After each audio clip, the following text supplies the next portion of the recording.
So a big welcome to Craig Jacobson. I've known him for over a decade now.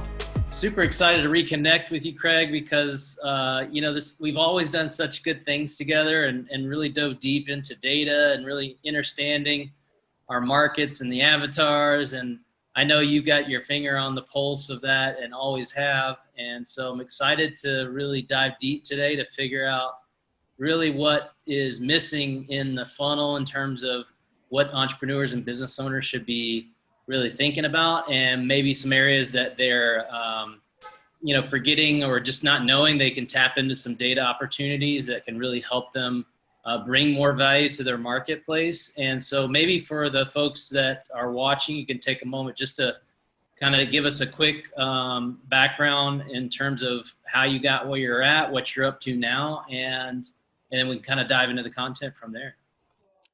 Okay, well, I'm an old guy. The a little bit of hair that I have left is gray, as you can tell. But I started off, the only thing I've ever done in my entire professional career is marketing. So I went to business school, got the dreaded MBA from a top university, and then worked in marketing for American Hospital Supply for 5 years, and then Johnson and Johnson for 10 years.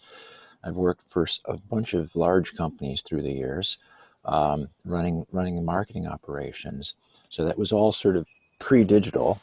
And then post-digital, I kind of came into the digital age by making my first website for a business that I had started out, a medical device company. I remember you visiting that. Right, yeah. We used to do some of our work in there.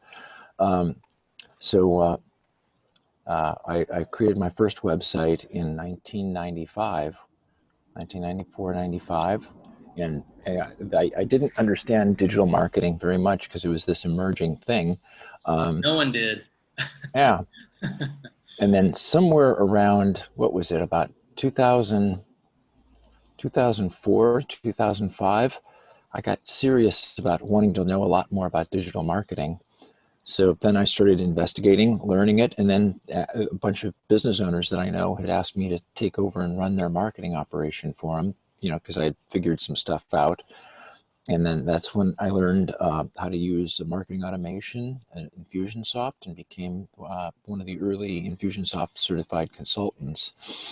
And use that, and I've implemented that in bunches of companies. I really like that. That stuff is still cool. Some of it is very applicable to today. It can help a lot of businesses. They and their competitors as a category have done something interesting in being able to disperse specific messages to people based on some of their behavior. But I think that up until 2 years ago, that I was living in one paradigm of thinking about digital marketing, which I call blue pill marketing. It was a lot more like the stuff that you did before. It was mass audiences, and you cared about big numbers of a large number of people. And probably 2 years ago, I pivoted completely into a different way of thinking about marketing, and I call that red pill marketing. So red pill marketing is all about finding specific behaviors, finding specific people, using de-anonymized information and dropping specific messages on them and tracking all the way through their behaviors. It's just a different way of thinking about it, but it is the specific individual, not sort of a group of people. It's like the difference of me watching you, Justin, viewing my website compared to looking at Google Analytics and to know that Sure. there were 100 people or 1,000 people on that page. So the de-anonymized makes a big difference. And it's very powerful because the big company has been playing this for a long time, Yeah. using a series of the techniques, but like the little guys don't even know that the party's going on. Yeah, let's talk a little bit about how and sort of what was your trigger to make that shift from the what you're calling blue pill marketing into the red pill marketing, which I love that that type of labeling. It's very suitable for today's times, right? Well, to Yeah, me, the only way that I could explain it was to looking at the movie The Matrix. right, I like watching some old movies, and like, do you want to see the world the way you want to go back to the world the way that you understood it? That's the blue pill right. choice. Or do you want to see the world the way it really is, which is the red pill? Yep, love it, love And that. the first big realization in red pill marketing is to realize that there is no anonymity, zero anonymity. I can follow you based on your cell phone, based on your digital behaviors, based on your behaviors in the physical world. I can go target a 3 meter area that's geofence. And if you trip that area or anyone that tripped it, I can then pull them back and advertise to them. Mm-hmm. Like I don't have to go to events. I don't have to have trade show booths. I can just build audiences. Right. Just it's everything is a different way of thinking.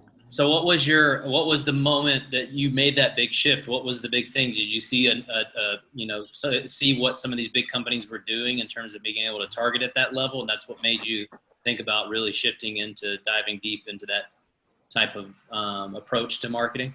Yeah, well, what I go to different conferences and I noticed, so I've been going to this business intelligence conferences for Mhm. maybe 15 years now. And I noticed about 6 years ago that because the way that BI people were always thinking is in terms of getting a large amount of aggregate data and then cleansing it and standardizing it and then putting it in a data warehouse and then analyzing the behavior patterns of people. Right. And so they were dealing with structured data in data Sure. warehouses. But Hmm. but about 5 years ago, I noticed that that isn't the game anymore. They were dealing with a ton of unstructured data, and Which is that was wherever a also lot of the value is, right? They just couldn't figure out how to use it. Right? yeah. I mean they're tracking down to the level of you in a grocery store and how much time do you spend in the Asian food aisle versus near milk versus vegetables. Like Hmm. they have this unstructured data that these sensors are kicking off, the Internet of Things kind of data. Hmm. The most important thing is seeing that behavior, because if I catch you when you move to a new aisle, that the behavior is gone. So you had to act relatively rapidly. So there's like a series of different ground rules, then sort of like knowing demographic data, which isn't very helpful by contrast, because like I want to talk to you while you're in the soup aisle if I'm selling soup. Right. I don't want to go talk to you when you left the store about some activity or a day later. Like Right. so there's a whole different sort of series of things that they were concerned about. And I realized that kind of that world and the world that I live in are completely different. Sure. Yeah, I would agree. I mean, I think that even for the consumer, they're, bombarded with 1,000 options to buy soup. If they got some clarity from somebody that could help them, clarify that decision, even in that moment, it's of value to them. It's not like a interruption marketing where you're basically putting up billboards and getting in your face when you don't want them to be. It's like it's a win-win if the advertiser can get in front of the potential consumer at the point of purchase or the point of decision, as opposed to just bombarding my life, then everybody wins, right? Yeah, And, it's not about getting more messages out. It's not like flying over Europe and pushing out bombs, which is World War II. Like right. what the way the military does it reacts now is we find a latitude and a longitude and a time and day, and we send a specific piece of ordnance against that location. So Mm-hmm. like how you would fight World War II against like how we fight wars now, like night goggle visions. We fight at night when it's hard for other people to see, Right. and we have a great deal of specificity. Mm-hmm. We have devices that can identify the latitude and longitude of where somebody was, reversing the location where we think Right. where the sniper was, rather than just you looking for it. Like we've got data setting up on Mm-hmm. it. So Mm-hmm. that's part of this revolution of data-driven marketing. But I couldn't understand it because of I didn't have the perspective. So how did Yeah. you how did you kind of get hip to it, Justin? Well, I think that it came naturally from so much work that I've done with Facebook ads, where I'd get, various clients, whether even, sometimes obviously local clients, right? How can we target in our area? Okay, well that kind of sets the stage for, how close can Facebook really target, and then that rolled into, um, you know, these national companies that, and even for myself, some of my own businesses, it's like, well, I know these big marketing conferences and business conferences are happening every year. Like instead of spending 10 grand, 15, 20 grand for a booth, maybe I can just, like you said, geofence, which is basically using a radius around the building where the convention is. And I get a lot more exposure for a lot less money. than having a booth, you know, and I might be at the conference. I can do more shaking hands with people than I can behind a booth that I spent a fortune on, you know? Yeah. So that was kind of the beginning of that. And certainly as technology and the ability to retarget people that visit your website and kind of really get nitty gritty. And obviously with SyncSumo and being able to append social accounts to an email address and really looking at appending data that can help me better understand that prospect so I can help them make the decision they already really want to make. They just don't know it, you know? Yeah, I think that one of my takeaways of doing advertising is is the key to profitability is excluding people from your audience that shouldn't be there. Mm-hmm. So you can find behaviors, or you can find demographics, or profiles of people, and you can there's a lot of different ways of targeting them and delivering ads to them.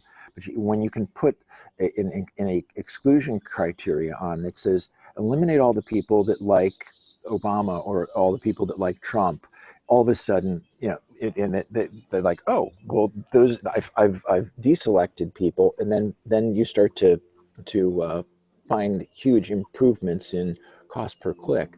So in this world, I was astonished. My partner was talking with a client yesterday, um, and we turned off a funnel because we were getting results, we were getting leads, but it was costing us 71 cents a click.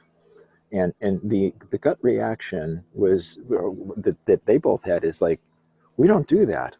That's too much money to spend. We have to be able to find a way to eliminate people from the audience, and then we can start driving people to pages relatively inexpensively. Mm-hmm. My customer counts are going to fall, but the rules of like we don't spend more than 10 cents a click. That's not how we play. Well, If we're doing it, we're going a little bit more toward the average click cost in Google last year was 250. That's too expensive for traffic for us. mm-hmm.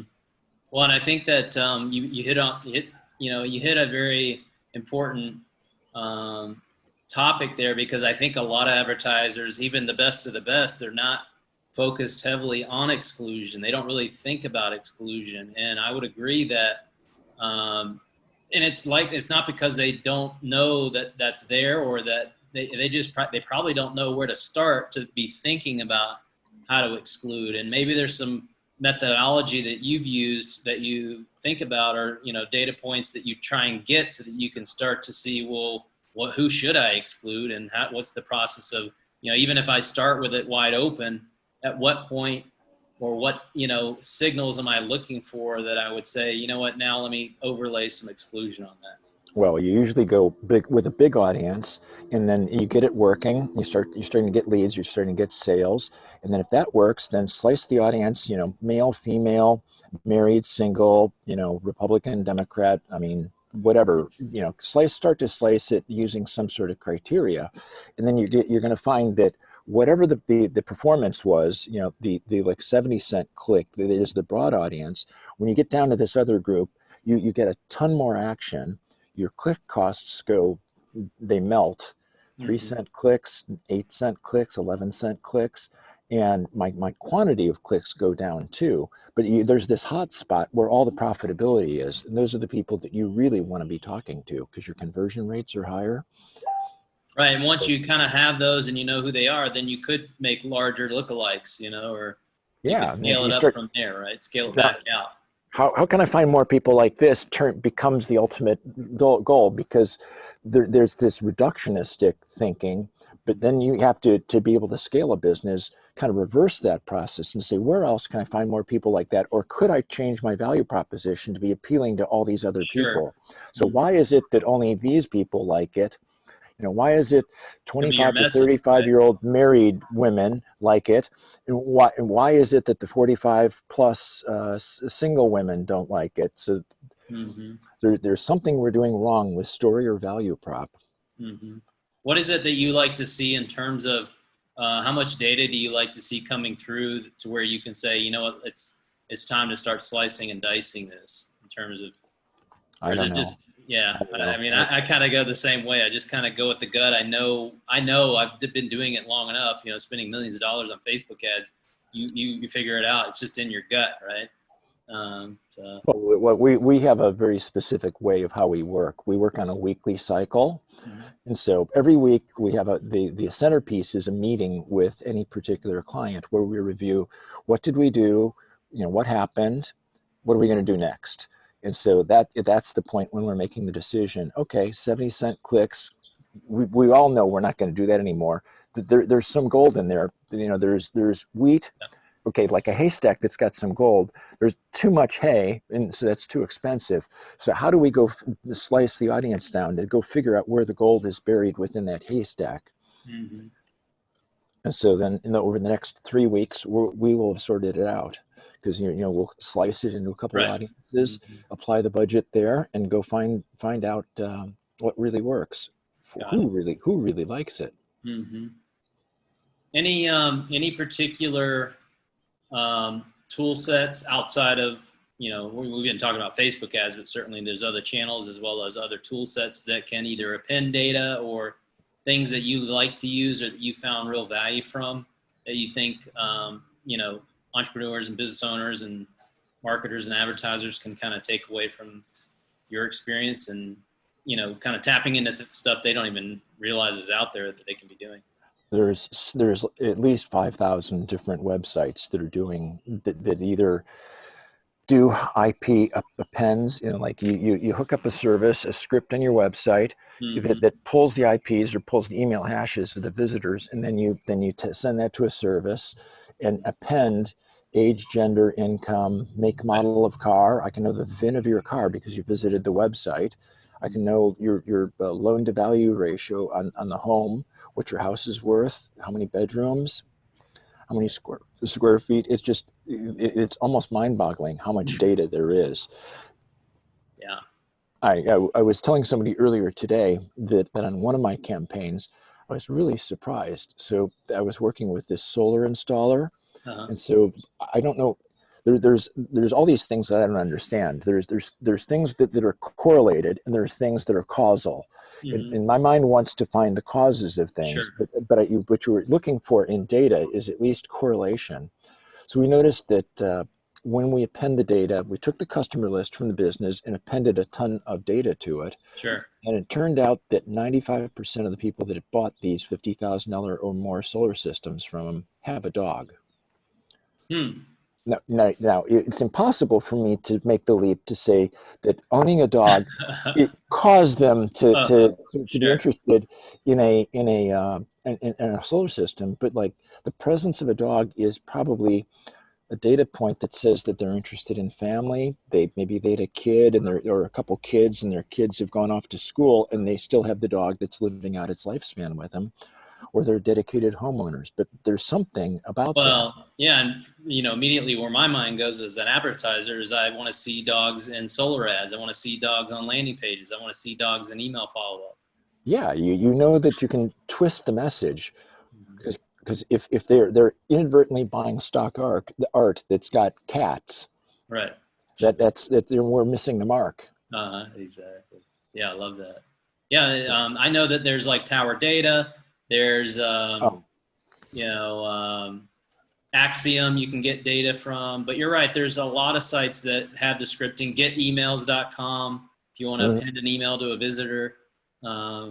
So yeah, there's definitely a whole ecosystem of these providers out there, and I think most small business owners have no idea the depth of appended data they could be getting to know more about their prospects, and customers too, right? The reason I'm not naming names is I don't remember them off the top of my head. I use so many of them because there isn't any one that is usually good. Sure. There's some people that've got great voter data. There's others that have got great homeowner data. Yep. There's people that got behavioral data. And none of them, they all say that all their data is good. And on some level, it's better than no data at all. But like, Sure. I don't know whose data set at any time is richer and more valuable because that's hard to evaluate. But that Yeah, yeah, and I think that it's good to just say it, even though it may be implied. Is that whether you purchase a home, there's public records. Whether you purchase a car, you register it.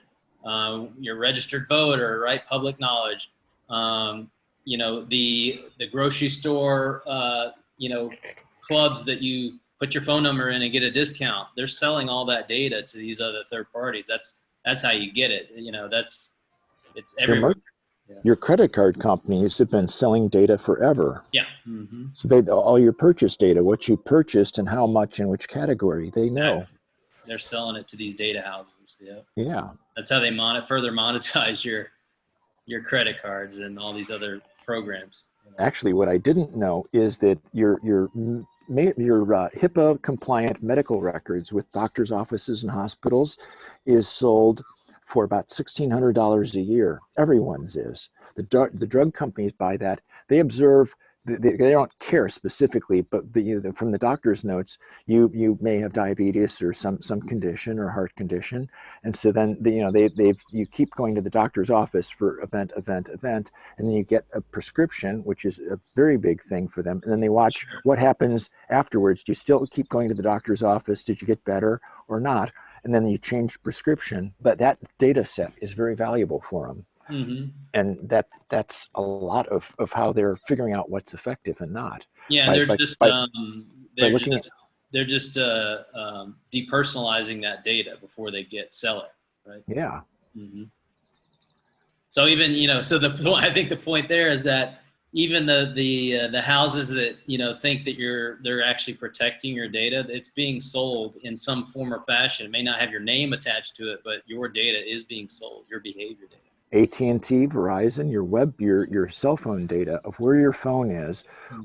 If I have not been able to acquire this because I'm not working with a divorce attorney, but what I would be looking for is cell phone data where somebody is registered where their house is, where they live, is not where their cell phone is at night. Mm-hmm. There's going to be some expensive divorce coming out of that. There's a lot of angles, right? They're endless, right?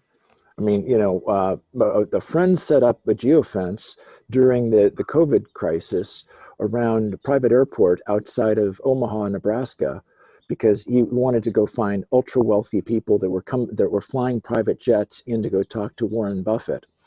So I thought that was interesting. So that geofence, I think, has tripped a little over 950 people.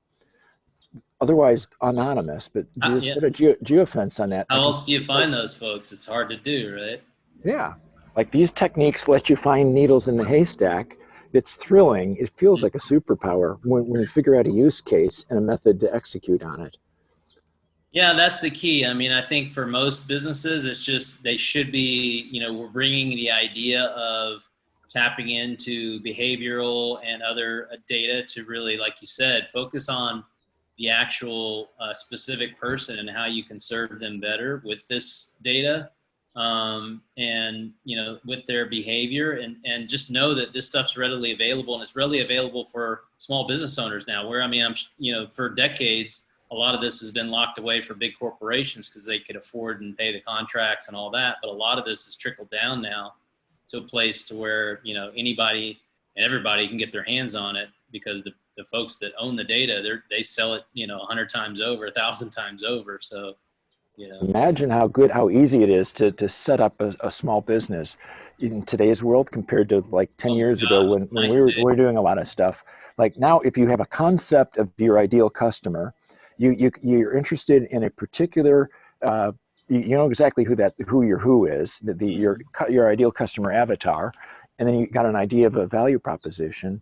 You can go build an audience. You can go pull email hashes of people that typed any one of a series of keywords that would indicate to you that they're in market, high funnel, searching around for information. They may not have discovered you or been to your website yet, but or that they visited URLs, and you can do URL sniffing and pull email hashes of those people, or be displaying based on those behaviors.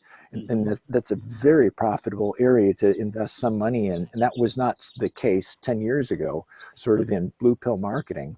That it wasn't how we thought. Yeah. But, you're able to catch them. They learn about you, come to your website, see your ads. You get them to click, and then you tell a story, and then deliver your value proposition, and they purchase. So on some level, it's still the same thing, but it's conceptually simpler. But you need to Totally. understand their behaviors. Like let's say you're a real estate agent and you want to go figure out who's in the market for either improving their house or buying a new home. You could go set up. You can use someone else's real estate. That is, go get the latitude and longitude of every single one of the open houses in a marketplace. Set a geofence on it. And the people that have gone in there are either people working and cleaning, and that's wastage, or people that are tripping the geofence and they're just only there for an hour or two. You know, if you can put an exclusionary criteria, you could get rid of all the people that are working. Just people that come there and hang out and look at those houses. They're in market for a new home or an improvement to their home. Yeah. Yeah, totally. Yeah, I mean, I think that there's a lot of, I mean, I think that reminded me too of the setting that Facebook has that says actually lives here or passing through here, right? That idea of, you know, you look at this, the more detailed options, even if you're using Facebook ads, to see like, you don't want to be having people that are just passing through if that's not your audience. If you're trying to target people that actually live in that town and you're trying to, you know, show, maybe have a local business, you know, people that are passing through or not, you know, like you said earlier about exclusions, like you want to make sure you're setting it to make sure that only people, you're not wasting your ad impressions on people that are just passing through town, unless that's the audience you're after, you know? So we are doing an info product launch for a real estate expert who's going to be sharing his method of investing in real estate. So we don't have a big list, you know, maybe only a 3,000 person email list. And so what we've done is set up geofences. We've been hunting for events where somebody pays $500 or more and spends a weekend to go learn about real estate and education. So the other thing is you can set a geofence up and then retrospectively go back 6 months to anybody that tripped that event for that audience. So we've got about 20,000 people that have spent $500 and been in any one of the specific competitors' rooms teaching their methods. And that's who we're going to go after first. That's just very pure red pill. I don't need a big list. I just need to figure out a behavior and set it up and then be able to look back in time and space. I didn't even think about doing this 6 months ago, but the fact that I can identify it today and go travel in time and set that up. Yeah, what are you using to do the travel and time piece of that equation? One of the several vendors that allow you to do, you know, retrospective geofences. Got it. And is that kind of their, are they convention based or is it their data set based on conventions? Or? No, it's not conventions. It's off of latitude and longitude. I think that, you know, they get a lot of their data. Their particular technology is tripping cell phone data. So I think they buy a ton of cell phone data. Then they enrich it. And their particular flavor, that company that I like is El Toro. They're out of Louisville, Kentucky. And so they do something which is cool. They don't just deal with the email hashes or the cell phone IDs, which a lot of companies do, but they enrich on top of it and figure out for each one of those people where that person lives. So they do a reverse IP lookup to figure out what are the other IPs associated with that house. Sure. So that then you can create. I mean, then they can target in their ads all of your devices. You know, you can be, you know, my laptop here, my cell phone, my iPad. Like, you know, if you're only looking at one, you're missing the whole picture. Right. So, you know, our goal is always to be doing omni-channel advertising around the people that we're looking at. That you know are most likely to see a value in the offer. Right? Yeah. I think that's the big thing. Like a lot of this data, this stuff kind of freaks people out. I know that's the, you know, I've talked to enough people about this. It freaks them out a little bit. But I think the key that I always remember, and for me personally, and I know that this is not the case for every marketer, advertiser, business owner, but it's all about intention, right? So for me, it's about my intention is to serve the people that I can most likely provide the most value for.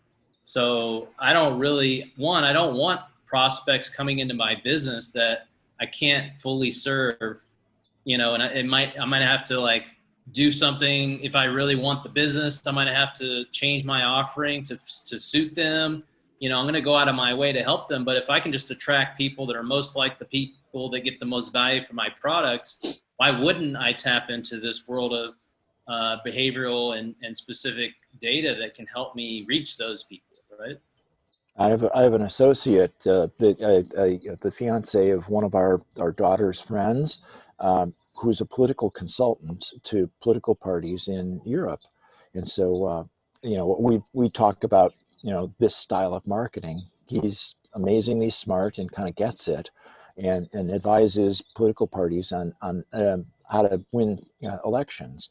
So we were talking at my house this year on New Year's Eve. He was sitting on my sofa and we were chatting, and he said, like, you know all the tools, you understand the technique very well. You're a really smart man, Craig. I'm really surprised. Why do you choose to make it so hard for yourself? And I was like, Mario, what are you talking about? And he said, well, we use the same tools in politics that you're describing as red pill marketing. And he said, like, but you use these techniques inviting people to take an action, to do something new.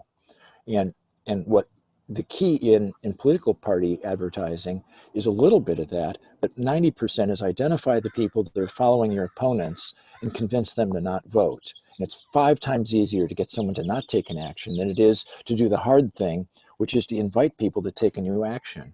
So while what I do, my wife describes as a little bit creepy, I feel that I'm just trying to find specific people in the world that need to know about a new offer of a new service that would be pertinent to them, or a product that would be pertinent to them, and deliver the message to them, not bombard them with the thousands of messages that are not pertinent to them. Right. Yeah. It's sort So of. I feel the way that I'm using it with intent is to create good in the world, Mm-hmm. not just Exactly. not talking people out of taking action. Yeah, and not also just continue to bombard someone's life with messages that aren't, you just think that, oh, if we hit them 50 times with this message, eventually they'll take it. It's like, no, I'd rather hit the person that looks a lot like my other customers, because they're probably going to get the most value from the offer, so I don't have to hammer them and interrupt their life so much, right? And I think to your point of what you just explained through that process, it's like, you know, um, things in motion tend to stay in motion. So if you're getting in front of people that could really use your value that you're delivering in your marketplace, then you're just helping them get to their goals a lot faster, as opposed to just blanketing a whole market hoping that people show up. Because little businesses don't have much money, and so what they need to go find is a behavior that you're going to target, or a specific set of people that you're going to target, and then deliver your message to them. Mm-hmm. And it's really that simple at its core,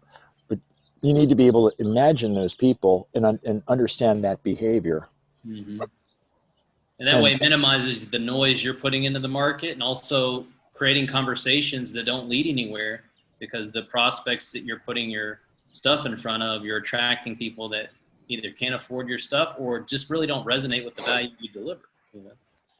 So what's important is I think that's my big shift is what we try to do is behaviorally qualify. What behaviors would mean that somebody is in market shopping, has this problem? What are all the behaviors that are possible?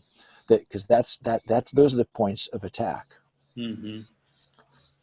Yeah, it makes a ton of sense.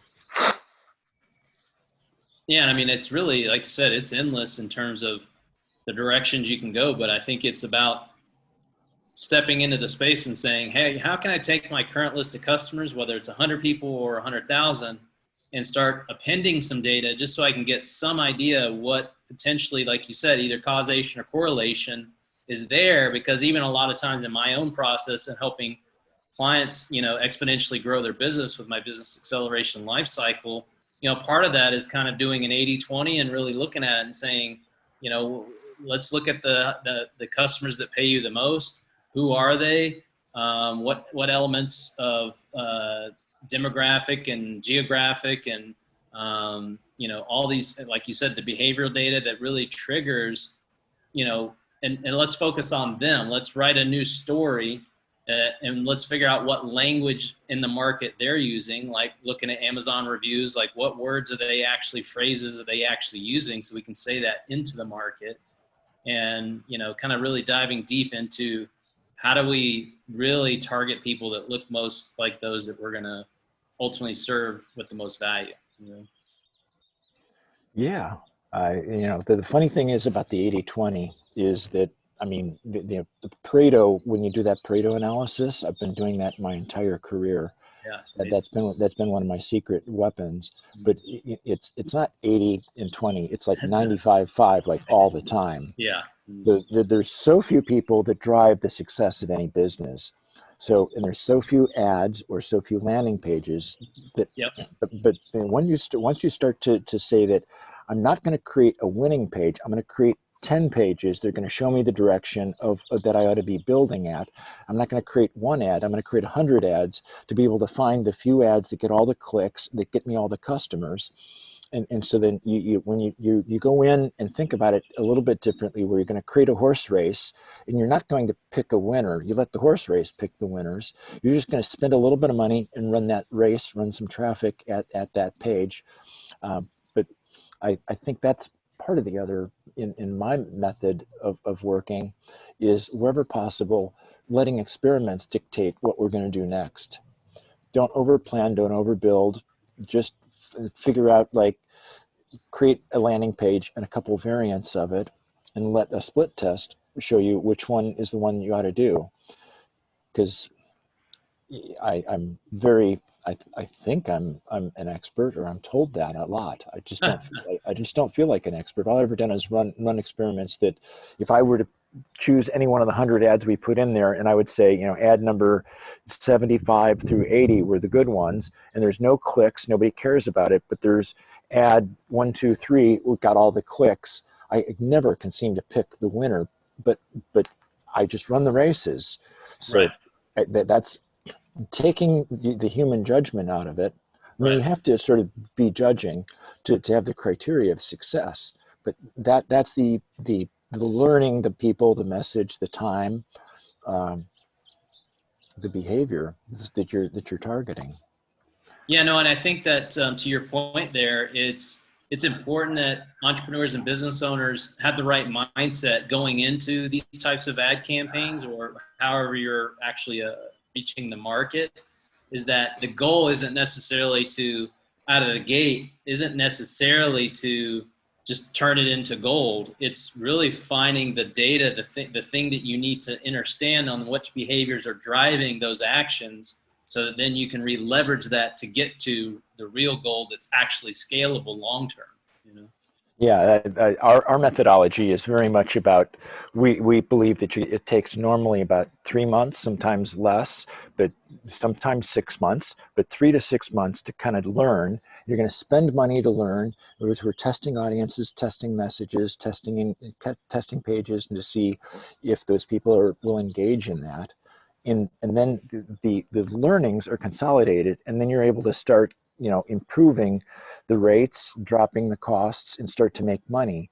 But I think that so many businesses are not prepared to learn before they earn, Mm-hmm. because you have to invest money to learn at the beginning, because most of the things that you think are true are not true. Yeah, like I don't know. I've probably been through 100 businesses where, my one of the first things that I do is to say, "Do you have customers who like your product?" Good. Can you give me a list of them? We do data enrichment on them, and then Sure. come back with a profile of who those people are. I usually also ask the business owner, "Tell me about who your customers are," and they give me, write down what they Right. tell me who their customers are, and then we pull back and look at them on data. I was like, "You told me that it's single guys, 25, that are buying your product, and it's married women, modest income, lived in their house for 10 years, they've got 2 kids, they're driving Fords and Chevys." Okay, that's who your customer is, and you thought it was these young hip single guys, not married with kids. Like like who do you want me to get more of? Yeah, no, totally. And I've got my own version of that, where when I was running a skincare business, and we're kind of relaunching it right now, new brand and everything. But we were having some great success on with Facebook ads, and so we kept running to like the 24 to 30 or 25 to 34 female market on Facebook, and that's what was driving the sales. But when I actually, like you said, I did data enrichment on it. What I realized is that most of the women were actually 30 to 40. They were lying on Facebook about their age. Yeah. Isn't that wild? Yeah. So, So but I mean, it made so much sense. But until I did the data enrichment, you wouldn't have known that, right? You make some assumptions because, I mean, obviously I'm running that age bracket in Facebook. You just don't conclude right away that, somebody's lying about what they put into these platforms. yeah, for the quickie analysis like that, my favorite is to use Tower Data. Yeah. It's so easy to just upload. I have some money on file with them, and then they generate the reports very nicely that give you basic demographics. They also are strong on lifestyle and life stages. Yeah. But I think Axiom's data is a lot more trustworthy on that. Yeah, I think with Axiom and some of those other bigger players, they're not really built to deal with the small business. No. But you can still work with them. It's just that, it's another. They just were never built. They're sort of old schoolers that are built to send you stuff in spreadsheets and big contracts and things like that. But it's getting better. I'm having conversations with them myself on doing some interesting stuff with them. But yeah, it's just like your point is like, finding the low-hanging fruit, Power Data, and maybe your El Toro or some of these other guys that can really just go to work, and you drop your pixel and bingo, you're starting to collect some data, or you're sending them some data and then they give it back to you.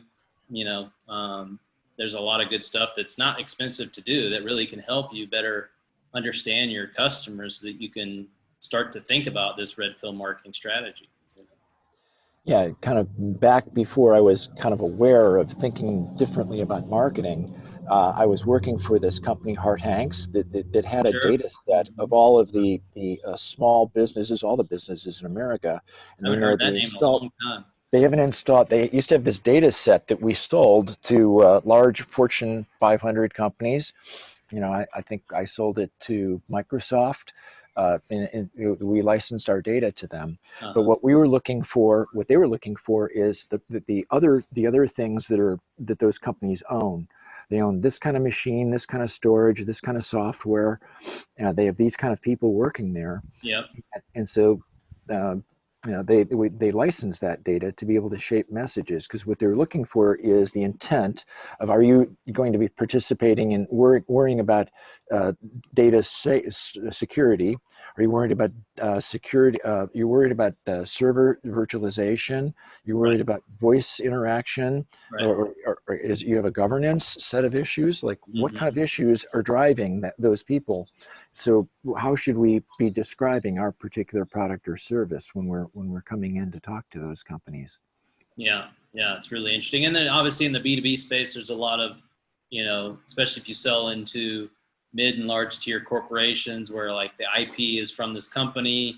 If you're looking for the CIOs at that company, here's their contact info. Somebody from their team visited your website, Yeah, there's a ton of scripts you can run on your website. I was looking at one the other day. I forget their name because I've not subscribed and used that product. I've used some competitive products that like Leadlander, and but they're kind of old school compared to this other one. So this one, I visited the website. They pulled up there's a modal on their homepage. Behind it is a screen grab of what they think is my website, because I own this pillow company called Open Spaces. And so when I started doing Open Spaces marketing, I used the same email address that I used for my right. my pillow company. And so it's the same server. So they figured they read my IP, associated it with an email address, and they have a web form up there, and it says blank at openspaces.com. which is it's just impressive that they knew that That's insane. all they're asking me to type is my name, Craig, at openspaces.com. Finish the rest of this for me, and then hit submit, and you can get this report. And then sitting in the background was this screen grab of that root domain that they had Right. parsed, hold it up, and then it showed me that there's somebody from this company and that company, the employees from those companies, these major corporations that have been visiting my website 10 minutes ago. So and so from Oracle is on my website right now. Uh, it was like the very, very red pill, Yeah. de-anonymized stuff being used very cleverly. Yeah. That's taking an extra dose right there. Yeah. Yeah, it's good. It's good. Any other interesting um, usages out there that we haven't talked about?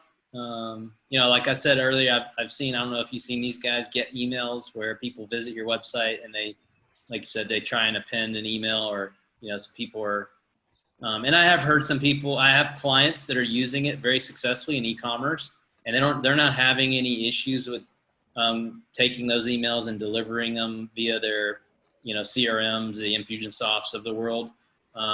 They're not having issues, but I did see in the Infusionsoft Open User Group that people were sort of saying like, hey, this is causing issues with sending to those emails or whatever. So. Yeah, I've not used that. I'm aware of that product. I think I signed up for a trial. I've not used it, and so I don't have an opinion on it. I just have seen the sales messages. But the big revelation for me was, sort of these red pill tactics, which is one that I did not know about because I kind of came up through the Infusionsoft world of doing permission-based, CAN spam compliant emailing to Uh-huh. people that have permission. So there is another derivative of email, which is I think they call the category cold emailing. Sure. Mm-hmm. And so you can send an email address from a business to a business, even if they don't have permission. Right. So those are cold emailing You're still systems. can spam compliant. Yeah. Yeah, you're not worried about CAN spam. The CAN spam laws don't apply to business communications, so they exist kind of in that world. So if you just load in a list of a purchase list, because that going in and okay, I'll tell you another story about a purchase list in a second, but Yeah. but you go buy a list of who you think are the model of your ideal customers. If it's B2B, load it into Woodpecker, which is one of the cold, or any one of the cold emailing Mm-hmm. tools, and start to drip emails to them. Um, I did not know about that. I just feel Yeah. like the last couple of years, it's just thing after thing after thing that I wish I had known about 2 years ago. Right. Exactly. I was in the room and I wasn't paying attention. I didn't know what that word meant, and I'm kind of learning about that. So there is another service that we use when Yeah. somebody hits a Cold landing. email is huge, actually. Yeah. Yeah, and then there's another service that we use in one of our businesses. Now we're going to start to use it in a couple others, where somebody visits a website, doesn't convert. We uh, pull their IP or pull their email hash, enrich it, and we send them a postcard. Mm-hmm. So Yep. direct mail, visit to a website, and then in the physical world, we're then sending that category. There's a series of vendors in it that work. Yeah. They call that direct mail remarketing. Right. Just like we do remarketing in Google or Facebook and have done for years, which is the highest Online, offline. ROI. Beautiful. Online, offline remarketing. Mm-hmm. Especially in that high ticket solar and all this high ticket space, it's like a no brainer. Yeah, If you're going to spend that kind of money, like getting a postcard from a company you just visited their website, freaking huge. yeah, you want to get on the consideration list of somebody that they're paying attention to. They've been on the website. I mean, many consumers don't have this stuff going on, and they don't actually understand. They think that we're listening, that we can decrypt what Alexa or Google or the Apple listening devices. They're listening to our words. That they are processing that to run actions.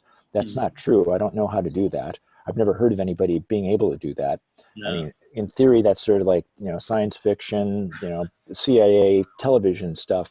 Uh, But we can key specific behaviors of visiting a website, typing in a URL, tying in typing in any one of 5,000 keywords that our competitors are advertising on, and finding the people that are searching on it. That's powerful.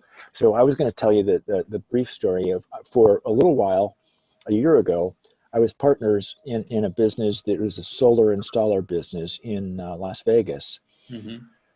So it was a startup. We had a big company, multi-billion-dollar company that was doing fulfillment, and all we were doing is lead gen and sales, and then Mm-hmm. they would go install the systems. Uh-huh. Um, so we spent about 6 months getting the company organized, staffing it with people, raising money, and in month two, I was able to get $470,000 of revenue from, I didn't have a list of people interested, so I bought purchased leads, and then I also, we were operating in the Las Vegas area.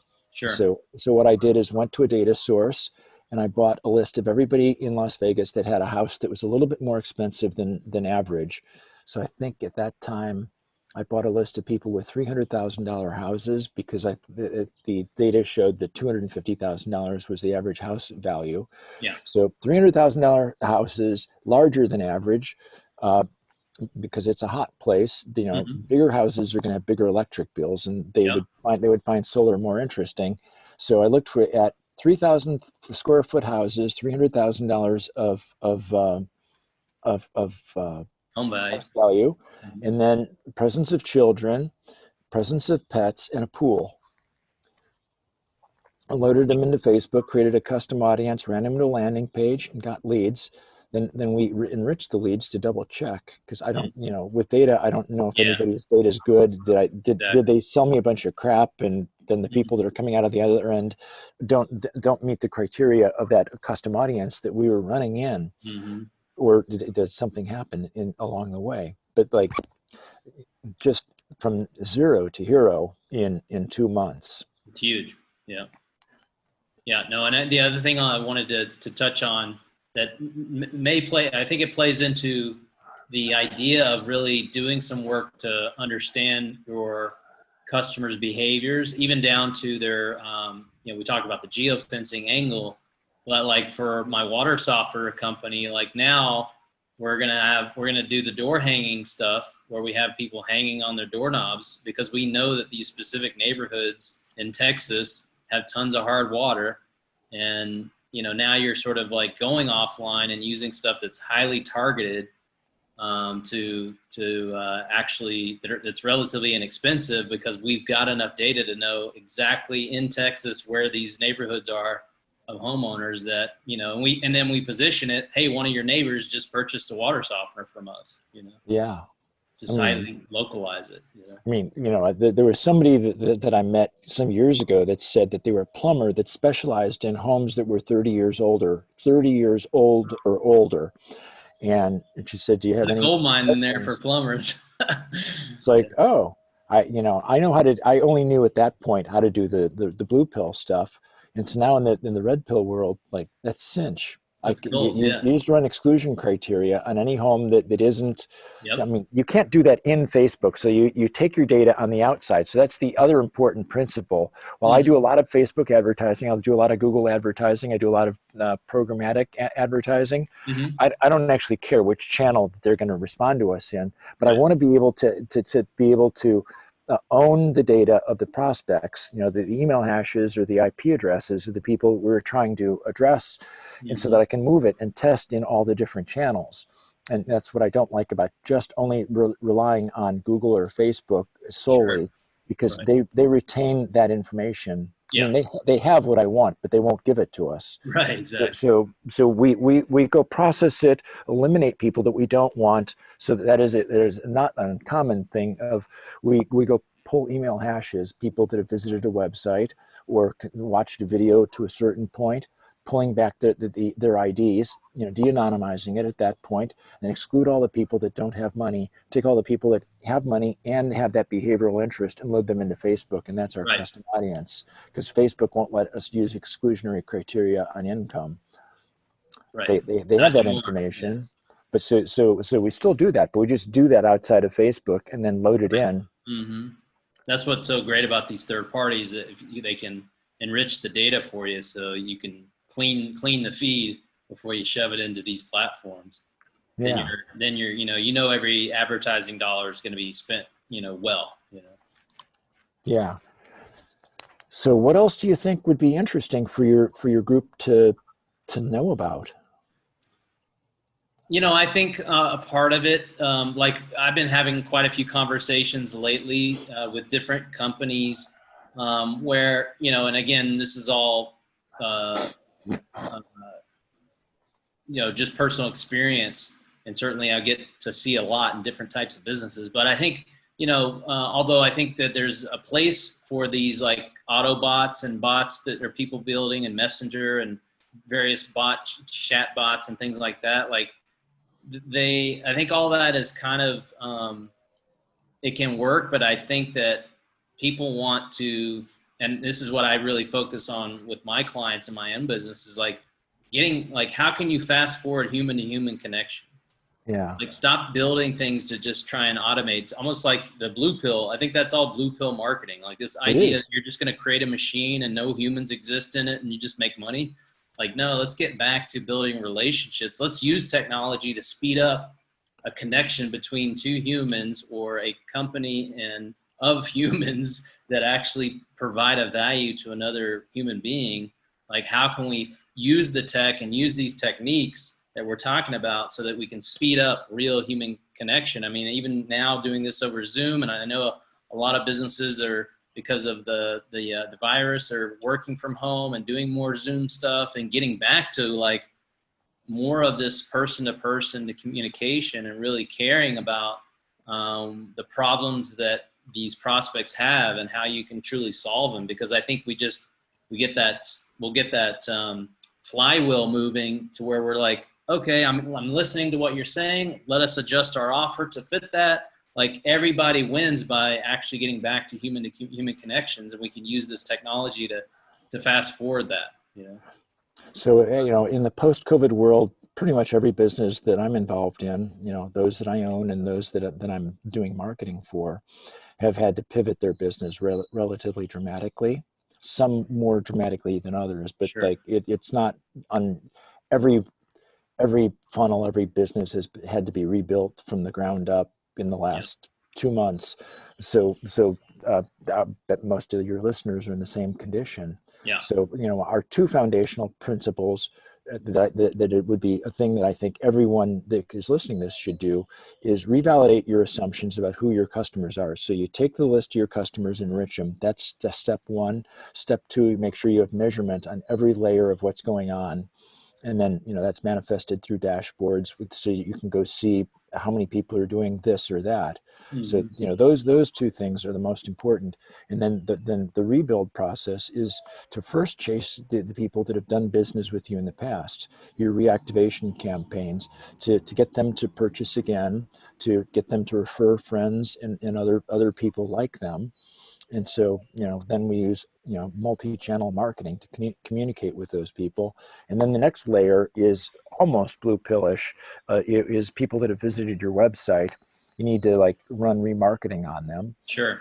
or I mean, in many cases, we set up remarketing campaigns in Facebook and Google, and then simultaneously are reading the sort of red pill of who those people are that are visiting the website to see what are they like compared to our customers? Are they the same type? Right. And then we go chase net new people. Mm-hmm. And Yeah. so So yeah, I like that. And one of the ideas that kind of came from what you were just saying there, and I totally agree, that it is really important to step back a little bit and reevaluate and really get to know your customers, so that you can build a better foundation of knowing who they are. Because what I've also found and what I've been, telling my clients is, and because many of them are at a stage, they're still early on trying to sort it all out as they're trying to grow at the same time, right? It's sort of like what I teach, like, yeah, I mean, a lot of business owners are running with buckets of water, but at the same time, we need to start building the pipeline. So yeah, keep running with the buckets, because I know you have to for now, but let's set aside time and energy and resources to start building the pipeline. And I think the appending or enriching your existing customer data can go so far. And like you said, stepping back, reevaluating who your customer truly is, because what I find in many cases is that the business owner has just sold the same stuff for so long, they forgot that they could have been selling them all these other things had they just better understand who their customers really were. And it's a lot easier to sell to people that have already bought from you than it is to go get, new leads and hope that they buy from you, right? So in reactivation, it's you're worried about maximizing lifetime value, LTV of the customers. So you're doing that through increasing the recency, the frequency, or the magnitude, RFM type tactics, Mm-hmm. and then you're looking at cross sells and upsells. Mm-hmm. Exactly. Yeah, and bundling. Take stuff you already have that can, 1+1 = 100 in terms of perceived value when you bring them together, as opposed to selling these one-off products that maybe you have in the past, right? Actually, I was reading an article from Harvard Business Review a couple days ago that the author was suggesting that there's only two major value points in businesses. One is bundling, the other is unbundling. So some businesses sell you, let's use the analogy of going into a restaurant with an appetizer, a main course, and a dessert and coffee and a drink. Like it's a Mm-hmm. set, they've created a bundle for you. Sure. And others create value by only offering the main course or only offering the dessert. And Right. both are valid, but those are the great ways to create specific value for people. Right. And I think to that point, like, don't be something in the middle, because then that makes no sense to buyers, Yeah, be one or the other. You're the Right. bundler. We have a complete menu, and we're going to do that next week. Right. Uh, and this one is what we're offering right now. Or you decide to being in the middle is not good. Right. You don't do any, it's sort of like trying to be, you're a master of nothing because you're trying to do everything, right? Yeah. Yeah. Good stuff. Ah. Well, where can folks, we've been going for about an hour now, so it's perfect time. I'd love, folks want to reach out to you and even potentially do business with you. What's the best way for them to connect with you? Our website is openspacesmarketing.com. Um, Sweet. and then I do a free, well, it's right now you've got to make a donation to a charity, Father Joe's, uh, if you attend my meetup. And then I show case studies and sort of like how to do marketing for small business. I've been doing that for now 10 years. I think I've done I 900 love of those those. meetings. I've been to so many of those meetings over the years, and they're just, you walk away with just so much, gnosis, knowledge, and wisdom all in one. It's unbelievable. Well, so that's on meetup.com, small business steroids. I intentionally leave that to be only 15 people can attend. And then if you're signed up for the group, I send out the replays and the decks, which I wasn't doing before. Because now that we're recording these as Zoom meetings and not Sure. going to restaurants and enjoying a meal, but I like the small group dynamic. I do too. I don't like the large group dynamic. I'm a very particular person. That's excellent. No, I agree. I like the small, intimate groups because it allows you to help more people get more out of those types of meetings, and it not just be a giant broadcast to the group. You can really collaborate and shoot some ideas across the bow, and everybody gets to put their 2 cents on it, right? So, well, Yeah. awesome. Well, Craig, I appreciate you taking the time to be here with me today and sharing some of that knowledge, that red pill marketing knowledge, because I just think that right now is a perfect time for businesses and even entrepreneurs. There's a lot of people that have had really great careers as a W-2er, and they're considering starting their own business. And so, just like to your point, I think if they can really look at how simple it can be when you just focus on targeting a specific outcome or behavior, you can build a really successful business very quickly. You mentioned the solar business in Vegas, but I mean, even with far fewer resources, basically an internet connection, a computer, and some smart data out there, you can make a huge impact on the marketplace that you want to serve and be able to create success for yourself while delivering a huge amount of value to the market you want to serve. So Yeah. that's what's so impactful for me. I'm always looking for how can I make an impact on an individual business owner, or them, inspiring them to see how that they can make an impact on their existing customer base or their market as a whole. And that's why I love this idea of red pill marketing and really looking deeper into the data set as opposed to just looking outside saying, what are we going to do next to continue the lead flow and get the next sale, it really allows you to sort of revisit the whole idea of how we do what we do and reposition your messaging and everything to just serve the people that most likely are going to do business with you anyway. It costs so much more to start a business or run a business that's doing blue pill style, which is kind of like the age of marketing before this, which is using broadcast media, television, radio, and direct mail, which Mm-hmm. was, earlier in my professional career. Digital meant that you can target people that are in market looking for any particular keywords. Um, but now this is sort of a continuation, but an improvement of that former area. So it takes so little money, it's unbelievable. It I mean, is unbelievable. but like you need to have a really amazing concept.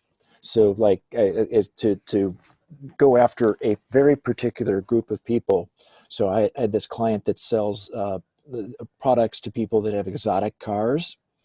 So I started off by telling him, I think we can find all the people in 5 states, in Texas, Arizona, Nevada, Colorado, and California, that drive Lamborghinis, Aston Martins, Maseratis.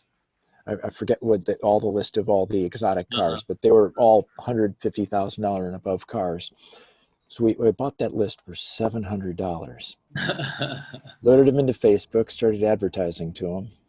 There you go, off to the races. It's But beautiful. but you need a concept, and then you need a value proposition. You need an ad. You need a landing page. You don't need to spend a ton of money on a big website. You don't need to worry about SEO out of the box. Right, Like you can actually get around to doing that later, and you don't need to go after social media marketing. right. But like that's too blue pill for me. That's too non-specific. Just So go straight to the market, right? That's I love that. but you're looking for a behavior. You're looking to enrich or purchase data, Mm-hmm. and then you're using de-anonymized data, and then you're delivering specific messages to them, inviting them to take specific actions. Yeah, That, I mean, that I think is the core of what I think is the, this red pill style marketing. yeah. I And it's wish just beauty and simplicity, right? Yeah. it's actually relatively simple. Mm-hmm. It, like all things in marketing, it's just hard. It's just hard to do. Exactly. Well, I can't thank you enough for being here. I'm sure that now that we've done this one, there'll probably be some fun, next rounds that we could do to bring some more case studies to the table and maybe talk about some additional services. I'm going to go dive into this a little bit further because there's no shortage of opportunities to continue to enrich data and collect, dive into some of these. You got me thinking like I want to go buy some lists now and do some stuff. It's crazy. This is that creativity will not be automated out of existence. Right. Much of the rest of the blue pill stuff is all going to be automated out of existence. Those jobs won't exist in 10 years. Mm-hmm. So for young people, they ought to be embracing this because this is where the future is. This is where these are people who are going to want to hire people that know how to do this. Yeah, and I think for overall, whether it's across the world or just in the United States or what have you, I think it's a better way to people are giving up their data and they're okay with that, and it's because they're starting to have a better experience with businesses and advertisers as opposed to just being blanketed in their life with these messages that are meaningless that distract them from their own life and enjoying their life. Like I think from my perspective, having access to this data and leveraging it really helps us as individuals and business owners bring the real value to the folks that it matters most, and we're not harassing people that we can't help. Yeah, during the COVID crisis, I showed the meetup group this website in of all places, Oslo, Norway, that aggregates red pill cell data, and so they were showing how well different countries and different cities were performing at social isolation of staying at home, so they could rank, because they built a data set of showing the typical places that people go when they leave their houses. That's sort of a Mm-hmm. geometric shape, and they could see to what extent that behavior had changed, and they were staying in one geographic area that the cell phone was staying put. Mm-hmm. Um, and so like that's sort of like next generation red pill stuff. Like looking at people that have physical movement patterns and being able to target them. They physically have the capability. Just Yeah, a I think matter. that's almost one of those ones that does get a little bit funky and creepy on you. It is. Uh, but if it can help you in your life, and the products and services are what you need, then you're going to be taking action and enjoying those in your life, right? That's right. That the value is for the little guys that can understand these techniques and just invest a little bit to be able to find the specific behavior that is correlated with their ideal customer avatar. Mm-hmm. Beautiful. Okay, so I hope that was valuable. That was excellent. Yeah, no, I appreciate you being here with us today. Don't go back to the blue pill.